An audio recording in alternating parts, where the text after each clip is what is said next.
Also tonight, friends and family gathered at the state fair to remember Andrew Joseph III. He was one of dozens of kids kicked out of the state fairgrounds almost a decade ago after a stampede down the Midway caused chaos. But unlike the other kids, he would never make it home. Now, 8 years later, his family is still fighting for accountability. As 10 Tampa Bay's Miranda Parnell explains, his family's fight for justice won't end until there's change. It's been 8 years, but for the parents of Andrew Joseph III, they have to live with his death every single day.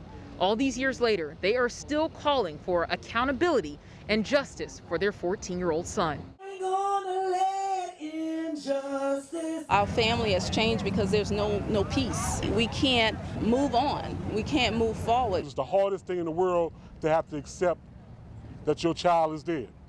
But that's the world Deanna and Andrew Joseph Jr. have been living in since February 7th, 2014. Andrew III was one of about 100 minors kicked off of State Fairgrounds property on what's called Student Night after some teens were accused of rushing the Midway and starting fights. Andrew was hit and killed by an SUV while trying to cross over I-4 in the dark. Andrew's parents say no one from the sheriff's office called to tell them that so many students had been put out and that he needed to be picked up. Abandoned on side the highway. They wouldn't do that to a dog. So we're not out here fighting for human rights. At this point, we'll settle for animal rights. Andrew's family wants to make sure their son didn't die in vain. They want the fair to issue an apology and make a commitment plan on safety changes. They're also asking people to sign a petition to end qualified immunity, a legal immunity that can protect government officials like law enforcement officers from civil lawsuits. I always figured that there was still protection and people had respect for children. He wasn't a vagrant child who was trespassing, as they would like the news to convey. While these parents are still living in the nightmare that changed their lives. They asked me to call his phone, and that's how I was able to identify him, because his phone was ringing in the deceased body that they had down at the morgue. They both tell me Andrew wouldn't be surprised that they're both still advocating in his name. Will you continue the fight now? Yeah, I have to. There's no other options. No other options.